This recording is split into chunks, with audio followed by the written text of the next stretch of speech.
Looking at Minecraft in 2019, it's crazy to think of where this game has gone. All of the choices that were made over the game's entire development have brought Minecraft to its current place. Updates and features that were chosen, and features that were straight up ignored or binned have put Minecraft and Mojang in their current positions. For as long as the game has been around, updates have always been considered, thought out, restructured, and then either released or not released. It's just what developing a game is like. Some features like the Elytra added a ton to Minecraft. In a world where we could only walk, we suddenly gained the ability to glide around freely. Without the Elytra, we'd still be walking or be on horseback. It's hard to imagine Minecraft without some of these updates, but what's even more sad is sometimes imagining what Minecraft could have had with other updates. Confused? Well, don't be. In this video, we're going to talk about a very old to-do list that Notch had for Minecraft. So let's turn the clock back nearly 9 years and get right into the Minecraft updates that never were. So what in the actual heck am I talking about? Well, to put it simply, back in Minecraft's infancy, Notch, the creator of Minecraft, would oftentimes fill the community in on what he was thinking about publicly. Currently, Mojang kind of hides their ideas until they actually settle on what they want, then they go public, get feedback, and tweak it from there. Notch put his ideas out there, got a reaction, and then went from there. It's an interesting parallel from 2010 to now, where Notch just said what he thought, and now it probably goes through a ton of filters. But when your game goes from being super indie to being bought out for billions of dollars, it kind of makes some sense. Notch was so public with his ideas that, at one point, he had a public to-do list for Minecraft. The list was sorted top to bottom from most important to least important, ranging everything from thwarting hacking within Minecraft to making moss grow on rocks. Looking at the list, he had things planned, was actively working on stuff, or just straight up canceled things. The list was filled with basic game dev things such as squashing bugs to crazy aspirations that I think current day Mojang could only dream of with how complex the game is in its current state. Heck, crouching was on this list, but let's get into the cool stuff. Alright, starting from the bottom, right above mossy cobblestone, was generic tile-to-tile interaction support. Looking at his direct quote for the idea, it seemed like Notch wanted more opportunities for blocks next to each other to change each other's state.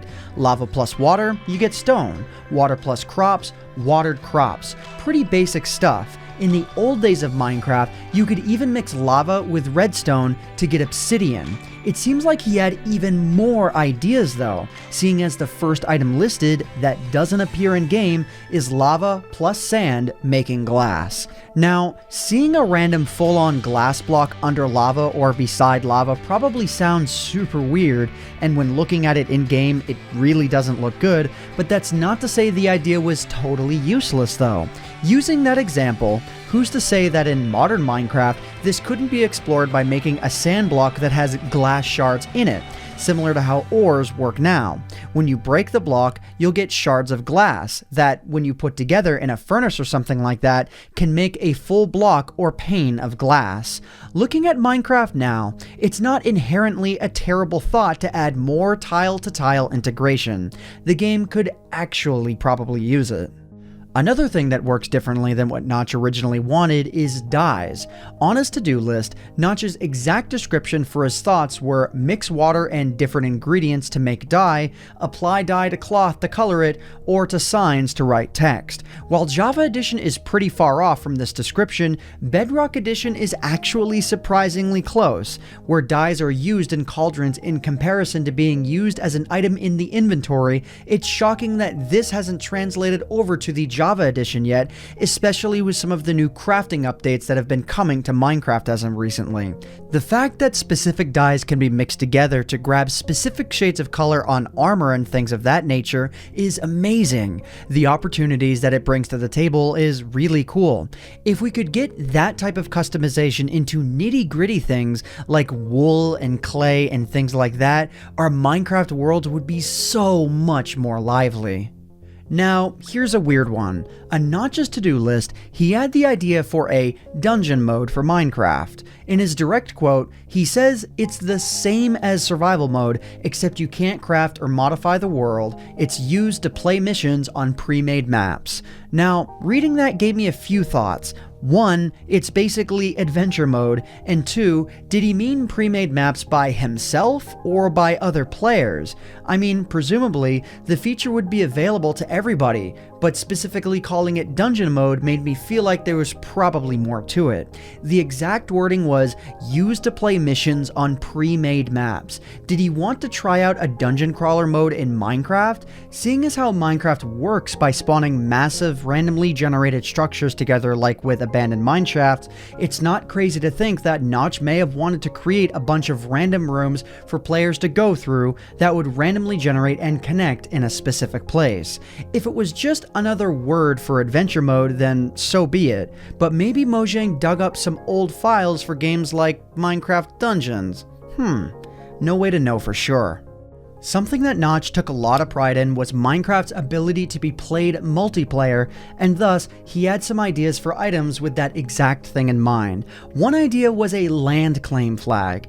In his description for the item, he said, planting a flag, maybe it costs gold in survival, claims an area of land. No monsters can spawn or die from age in that area, and only selected players can build in that area, unquote. Well, there's definitely a lot of opinions and ways in which that could go in regards to multiplayer servers. The idea was there and was definitely made with the best intentions. Arguably, mods and plugins have done things with similar functionality, and name tags have stopped things from despawning. It's an interesting concept, but would have ultimately destroyed certain areas of the game if players are able to craft such player-limiting blocks in survival. Keeping things from despawning, that's fine. Keeping players from building, yeah, no. That could actually be used to grief a map to be unbuildable. Interesting concept. If you've ever looked up into the sky in Minecraft, you'll probably have seen some little inconsistencies. Blocks will sometimes just be floating, or maybe you've decided to build a floating structure all on your own. An idea Notch wanted to mess with, and which would have definitely made Minecraft a totally different game, was gravity. On the page, Notch said perhaps all floating chunks of blocks should just fall down, except for a special block, obsidian, that can be used to make floating things. Floating islands would need obsidian veins to stay afloat. Seeing as how we didn't have scaffolding at the time in 2010, and seeing how Minecraft works now, it's hard to imagine Minecraft with any sense of gravity aside from blocks like sand and gravel. There are mods that have implemented this and have done crazy things to Minecraft.